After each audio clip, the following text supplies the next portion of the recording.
చూస్ country delight, live better. ఇప్పుడే country delight app ని download చేసుకోండి. Welcome to Suman TV. నేను మీ చందు యాదవ్. విశాఖలో సువిశాల సాగర తీరం ఉంటుంది. సాగర తీరంలో పిల్లలు పెద్దలు చాలా చిన్న పిల్లలు అయిపోయి సాగర తీరంలో ఆటలు ఆడుతూ ఉంటారు. సో అప్రమత్తంగా ఉంటే పర్లేదు, అప్రమత్తం కనుక లేకుండా మనం చిన్నపిల్లల మాదిరి పెద్దవాళ్ళు కూడా లోపలికి వెళ్తే మాత్రం విగతజీవిగా మిగలక తప్పదు. ఈరోజు అదే సంఘటన అయితే విశాఖ సాగర తీరంలో చోటు చేసుకుంది.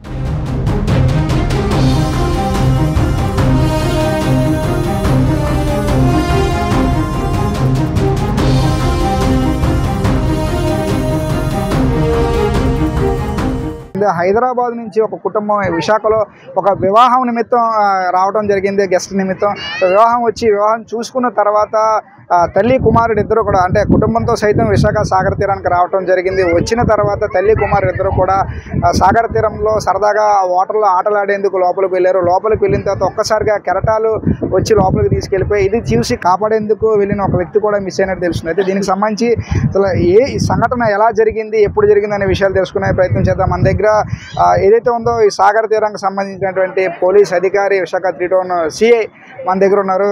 సార్ చెప్పండి, అసలు ఈ సంఘటన ఎట్లా జరిగింది? ఈరోజు ఈవినింగ్ 5 to 5:15 మధ్యలో హైదరాబాద్ నుంచి పెళ్ళికి అని చెప్పేసి వైజాగ్ వచ్చారండి. వైజాగ్ వస్తే వాళ్ళు ఈవినింగ్ టైంలో ఎంజాయ్ చేద్దామని చెప్పేసి బీచ్కి వచ్చారు ఫ్యామిలీస్తో 5. అందులో భాగంగా వసంత అని చెప్పేసి ఎవరైతే చనిపోయారో ఆవిడ, వాళ్ళ చెల్లి కొడుకు సాయి కృష్ణ, ఇద్దరు కూడా బీచ్లో దిగడం జరిగింది స్నానానికి. దాంతో ఆవిడ ఈ కెరటాలకి పడిపోయి వాటర్ తాగడంతో ఆవిడ మునిగిపోతుంటే మన లైఫ్ గార్డ్స్ అండ్ కొంతమంది 2 కుర్రాళ్ళు కూడా సేవ్ చేశారు. అప్పటికి ఆవిడ సేవ్ చేసినప్పుడు ఆవిడకి చనిపోవడం జరిగింది. అట్ ది సేమ్ టైం వాళ్ళ సిస్టర్ కొడుకు సాయి కృష్ణ కూడా సేవ్ చేశారు. అలాగే ఈవిని సేవ్ చేయడానికని చెప్పి సివిలియన్ ఎవరైతే గోవింద్ అనే వ్యక్తి ఒరిస్సా అతను కూడా సేవ్ చేయడానికి వెళ్ళాడు. అయితే అతను అందులో కెరటాలతో మునిగిపోవడం జరిగింది. అయితే అతని బాడీ ఇప్పటివరకు ట్రేస్ అవ్వలేదు.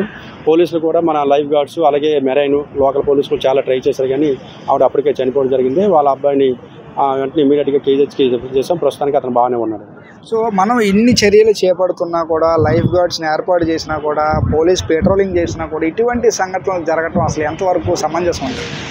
అంటే మనం పోలీసులు ఎవరైతే ఉన్నామో మనము వాళ్ళని ఎవరైనా దిగడానికి వెళ్తే వెంటనే మనం దగ్గర ఉన్నప్పుడు వాళ్ళని దిగకుండా అలర్ట్ చేస్తామండి. పోలీసులు ఎక్కడైతే ఉండరో అక్కడికి వెళ్ళి మళ్ళీ కొంతమంది వెళ్ళి స్నానం చేయడం జరుగుతుంది. స్నానం చేసినా కూడా లోపలికి వెళ్లకుండా ముందుగా చేయమని చాలామందికి చెప్తున్నా, అయినా కూడా కొంతమంది అది వినకపోవడం వల్ల ఇలాంటి ఇన్సిడెంట్లు జరుగుతున్నాయండి. సో ప్రజలకు ఎంత అవగాహన కల్పిస్తున్నాము, పెట్రోలింగ్ చేస్తూ ఉన్నాము, ఎవరైనా లోపలికి వెళ్తే విజిల్ కూడా వేస్తూ ఉన్నారు. జీవీఎంసీకి సంబంధించినటువంటి గజేతగాళ్ళు కూడా పెట్టడం జరిగింది. ఎందువల్ల ప్రజలు ఈ విధంగా ప్రవర్తిస్తున్నారు? ఎందుకంటే వాళ్ళు ఏదంటే మనం ఉంటే పోలీసులు ఉంటే వాళ్ళు వెళ్ళట్లేదు. ఎక్కడైతే పోలీసులు ఉండట్లేదో అక్కడికి వెళ్ళిపోయి స్నానాలు చేయడం, మళ్ళీ మనం వెళ్ళి విజిల్ వేస్తే అయినా కూడా చాలామంది కొంతమంది యూత్ లాంటి వాళ్ళు లోపలికి వెళ్ళిన తర్వాత రాకపోవడం ఇది జరుగుతుంది. మ్యాక్సిమం వాళ్ళు సేవ్ చేసి లోపలికి వెళ్ళి మళ్ళీ విజిల్ వేసుకొని తీసుకురావడం జరుగుతుంది. చాలా మంది వరకు అయితే సేవ్ చేస్తున్నాం. మధ్య ఈరోజు ఇన్సిడెంట్ జరగడం చాలా బాధాకరం అండి. సో ఈ ఇన్సిడెంట్ మనం తీసుకున్నట్టయితే ఎవరైతే కాపాడేందుకు వెళ్ళారంటే సాధారణంగా ఈత వచ్చి కాన్ఫిడెంట్తో ఆయన కాపాడేందుకు వెళ్ళి ఉండే అవకాశాలు ఉంటాయి. సాధారణంగా మనం నూతుల్లో కావచ్చు, ఈత కొలంలో కావచ్చు, లేకపోతే చెరువుల్లో కావచ్చు, ఈత వేరు, ఇక్కడ సముద్రంలో చూసుకుంటే ఈత వేరు. సో దీన్ని ఈరోజు ఎవరైతే కాపాడేందుకు వెళ్ళిన వ్యక్తి ఈరోజు కనిపించిన పరిస్థితి. అవును. అయితే గోవింద్ అని చెప్పేసి అతను ఆనందపురంలో హ్యాచరీస్లో పనిచేస్తున్నాడు. అతను కూడా ఆవిడని చాలా వరకు లాగాడు, కానీ ఈ స్విమ్మింగ్లో ఈ ఈత కొట్టే టైంలో అతను కనబడకుండా మిస్ అయ్యాడు. ఆల్రెడీ ఆ కంపెనీలో పనిచేసిన 2 కుర్రోడు కూడా, ఒక కుర్రోడు బయటకు వచ్చాడు, ఈ కుర్రోడు అయితే రాలేకపోయాడండి. ప్రస్తుతానికి అతని గురించి ఇంకా సెర్చ్ చేయడం జరుగుతుంది.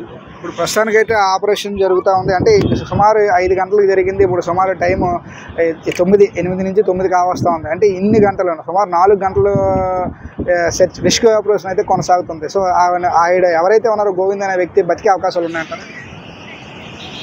మ్యాక్సిమం ఉండకపోవచ్చు అండి, అది సెర్చ్ అయితే జరుగుతుందండి ఇంకా. సో ఇది పరిస్థితి. నిజంగా పోలీసులు ఎంత అప్రమత్తం చేసినా కూడా ఎవరైతే కాపాడడానికి వెళ్ళారో ఆయన ఈరోజు లేని పరిస్థితి.